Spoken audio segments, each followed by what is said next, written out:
we've seen how to represent lines and planes that contain the origin. How do we represent those that don't contain the origin? So let's say we want to represent a line that does not necessarily contain the origin. Well, we start with a line that does go through the origin. Now, we know that the points forming that line form a vector space, big V. We're going to translate that line by adding a vector c to every vector in big V. So here's the mathematical formulation of that. And we'll abbreviate that in this way, c plus big V. What we get is the line through the point C instead of through the origin. Let's try the same thing for a plane. How do we represent a plane that does not contain the origin? We start with a plane that does contain the origin. We know that the points of such a plane form a vector space, big V. We're going to translate this by adding a vector c to every vector in big V. Looks like this, and we abbreviate it c plus big V. And what we get is a plane that goes through C and not through the origin. Now, if C is a vector and big V is a vector space, C plus big V is called an affine space. So examples are a line or a plane that doesn't necessarily go through the origin. Let's do a more concrete example. Take the points u1, u2, and u3. We want to express the plane through these points as u1 plus big V, where big V is the span of two vectors. Okay. So big V looks like that. Well, we define big V as span of A and B, where A is the second vector minus the first, and B is the third vector minus the first. Now, let's look at u1 plus big V. It's the translation of a plane, so it too is a plane. Now, span AB contains the 0 vector, so u1 plus span AB contains u1. Span AB contains A, which is u2 minus u1, so u1 plus span AB contains u1 plus u2 minus u1, which is u2. And similarly, span AB contains B, which is u3 minus u1. So u1 plus the span of AB contains u1 plus u3 minus u1, which is u3. So u1 plus big V contains u1, u2, and u3. And it's a plane. There's only one plane containing those 3 points, so this is it. Now, we've written the plane containing these 3 points as this sum, u1 plus the span of u2 minus u1 and u3 minus u1. There's a nicer way to write this. Let's rewrite the u1 plus span of u2 minus u1, u3 minus u1. This is the set of all vectors u1 plus alpha u2 minus u1 plus beta times u3 minus u1, where alpha and beta range over all real numbers. We can use the distributive law and then gather like terms. Then it's the set of all linear combinations where the first coefficient is 1 minus alpha minus beta, where alpha and beta are the other 2 coefficients. So we'll do a substitution. We'll replace 1 minus alpha minus beta with another variable, gamma, and require that gamma plus alpha plus beta equals 1. So this is the same set. And this is a nicer representation of that set. So we call this linear combination, where the coefficients are required to sum to 1, an affine combination. More generally, if you have vectors u1 through un, a linear combination of those vectors is an affine combination if the coefficients sum to 1. And the set of all affine combinations of u1 through un is called the affine hull of those vectors. So using the same argument as before, we can see that the affine hull of u1, u2, and so on up to un can be written as u1 plus the span of all these vectors, u2 minus u1, u3 minus u1, and so on up to un minus u1. So this shows that the affine hull of vectors is an affine space. So we see that we can represent a plane as U1 plus a vector space, an affine space, or the affine hull of some points. There's a more familiar way, as the solution set of an equation, ax plus by plus cz equals d. Let's rewrite this using vector notation. It's the set of all x, y, z such that the dot product of ABC with x, y, z equals d.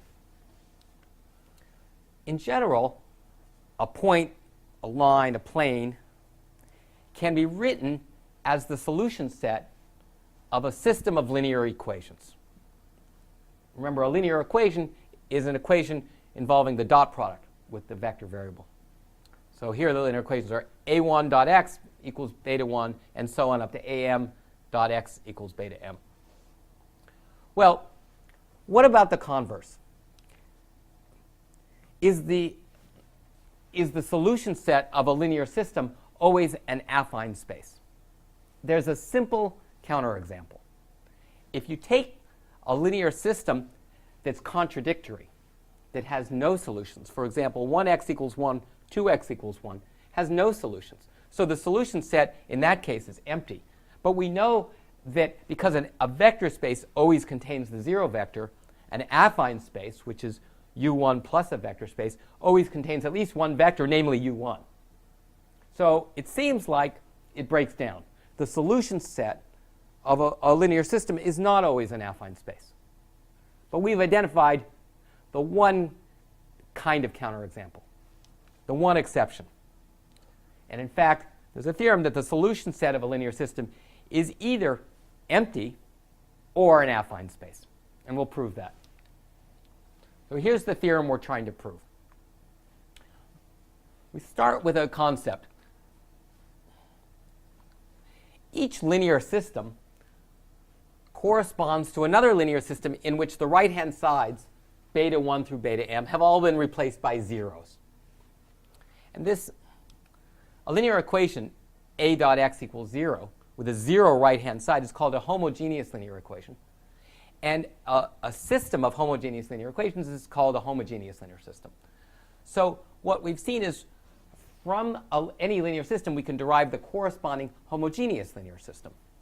Now, we already know that the solution set of a homogeneous linear system is a vector space. Now we use a lemma. Let u1 be any solution to some linear system. Then for any other vector, u2 is also a solution if and only if u2 minus u1 is a solution to the corresponding homogeneous linear system. Okay, remember, here's a linear system, and here's the corresponding homogeneous linear system. Now let's prove this lemma. Let u1 be a solution to a linear system, and for any other vector u2 is also a solution if and only if u2 minus u1 is a solution to the corresponding homogeneous linear system. So we start with u1. u1 is a solution, which means that it satisfies all these equations. That is, a1 dot u1 equals beta 1, and so on. Now, u2 satisfies the same equations if and only if the difference between a1 dot u2 and a1 dot u1 is 0, and so on up to am dot u2 minus am dot u1 is 0. All those differences have to be 0 because the right-hand sides have to match. And this is true if and only if a1 dot u2 minus u1 equals 0, and so on, using the distributive law.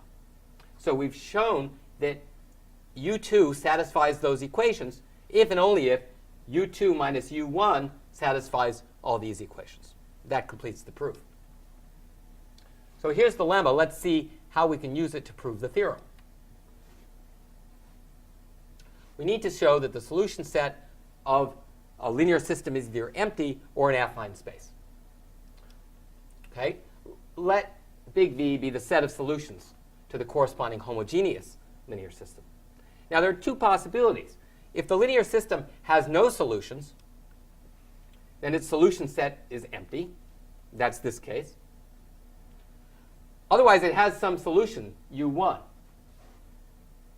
And then the set of solutions to the linear system is the set of u2 such that u2 minus u1 belongs to the set of solutions to the homogeneous linear system.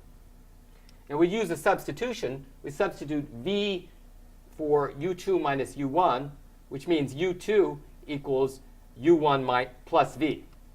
So we can rewrite this set in this way, and that proves what we wanted to prove, that the set of solutions is an affine space. Now, we've proved more than the theorem. We've proved that if u1 is a solution to a linear system, then the set of all solutions to the linear system have this form, u1 plus v for all v in big V, where big V is the set of solutions to the corresponding homogeneous system. Here are some implications of that. So long ago we asked, how can we tell if a linear system has only one solution? Well, this gives us a hint. If a linear system has a solution, u1, then that solution is unique if and only if the set of solutions to the homogeneous linear system consists of just one solution. And we know that the homogeneous linear system always contains the zero vector as a solution. So that must be the only solution to the homogeneous linear system for u1 to be the unique solution to the original linear system. We also asked, how can we find the number of solutions to a linear system over GF2?